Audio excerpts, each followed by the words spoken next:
This is Ziggy for the Zigster Boxing here at the Moses Itauma Filip Hrgovic press conference. Pleasure to be joined by one half of the main events team, Keith Connolly. Keith, good to be with you, mate. How are you? Thanks, I'm great. Glad to be back in London, ready for this huge heavyweight pay-per-view fight August 29th. It's going to be an amazing night. Filip Hrgovic coming into this one, obviously after the back of the Dave Allen fight against Moses Itauma. We know, obviously, what he's coming and the hype around him at the moment.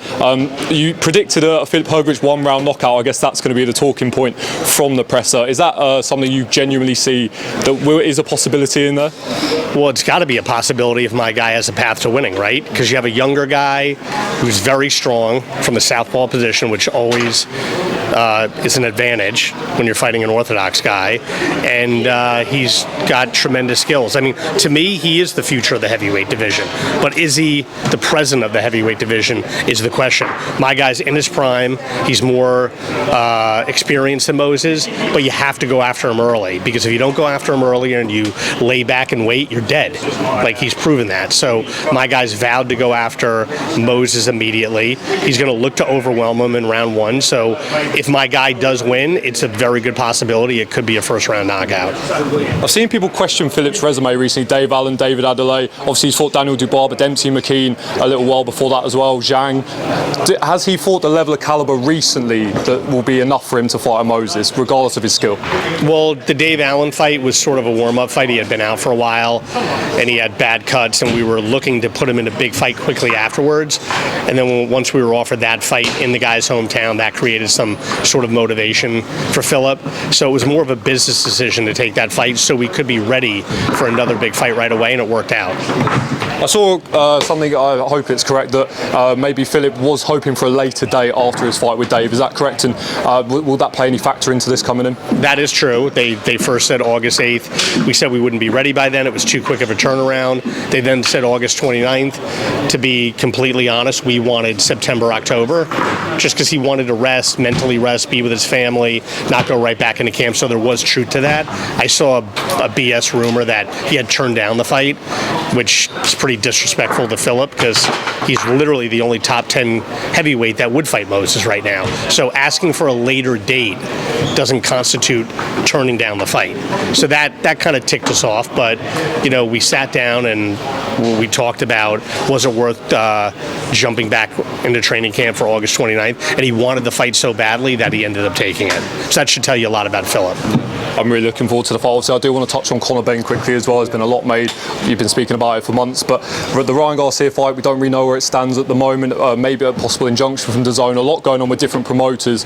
As his manager, I guess, what can you tell us? I don't want to say much. I think we should have some clarification on that in the next 2 weeks. I think it's trending in a positive way. I think the networks want to come together to give that big event, you know, to the boxing fans, basically. So I am optimistic on that, but I think if we're going to hear something, it's going to be in the next week or two. But again, I'm optimistic. Yeah. I think it was rumoured that potentially it was promised by Zuffa that the Ryan Garcia fight would come shortly after his first fight with Zuffa or Ring Magazine. Is that, if that doesn't get delivered, then what is the case for Conor with Zuffa? Well, that's not true, because we did a one-fight deal in the beginning to fight Regis Prograis, and then after that, we sat down with Zuffa again and we worked out a longer-term deal, so it was never promised to us. Right. That's untrue. Okay. I've seen Eddie question, obviously, I believe there's a legal bit going on whether the one-fight deal is actually relevant and he did get the 15 million. Again, is there anything you can touch into that, whether that is the case? Stop. I mean, I've answered this question so many times.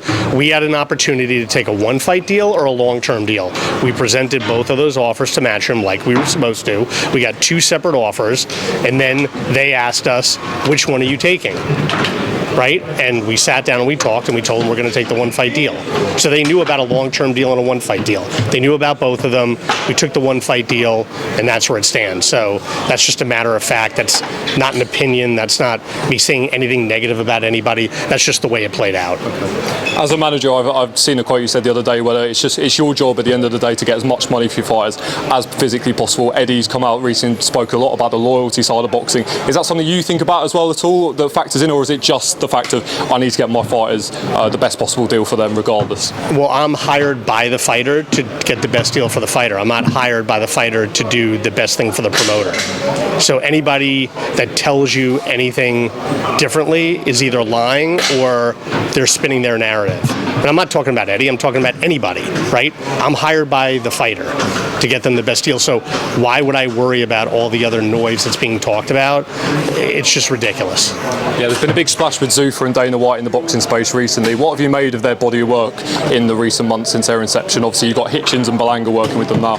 Well, they're just getting going. I mean, show me any established promoter in the sport right now and show me when they opened up what their first 6 months looked like. They have some gigantic announcements coming out in the next couple of months that's going to blow people away. That's all I got to say. Yeah. In terms of Hitchens and Berlanga going there, as a manager of what's best for their career, also the deal, what does going to Zuffa do for them? Obviously, we've seen Hitchens drop the belt, go up. He was doing that anyway. Right. He was dropping that belt. We had to pull out of the Duarte fight because he was physically sick from making the weight the day before the fight and the morning of. I mean, he was projectile vomiting basically the morning of the fight. So he was dropping that belt regardless. So all that talk that he dropped the belt because he was going to Zuffa and he had to, that's ridiculous. That's other people spinning a false narrative. Yeah. What does it do for their careers? I'm moving with them, the matchmaking. What is the plan for their careers to get them back into them big fights? And is it world titles or is it the Zuffa belts? No, we'll get this dust-off win, and then we're looking to be in major fights on the Ring magazine cards and Paramount cards. We're looking for the Haneys, for Hitchens. We're looking for the Ryan Garcias. We're looking for everybody. And Berlanga, we're looking to get a dust-off win, and then possibly fight guys like Munguia or Chris Eubank. Yeah. Finishing off, I just want to ask about AJ Fury. It's been a whole big debacle with Dana White and Eddie and Frank, and who's promoting it, who's not, and contracts. I guess in the boxing world, you'll hear a lot. Is there anything you've heard so far regarding that fight? I don't really want to comment because it's not my fighter. My fighters aren't involved, so it would be disrespectful to the other people involved to be spinning a narrative or spreading a rumor. I don't want to talk about that. Finally, prediction for the Filip Hrgovic and Moses Itauma fight. How's your guy get it done? First round knockout for Filip Hrgovic.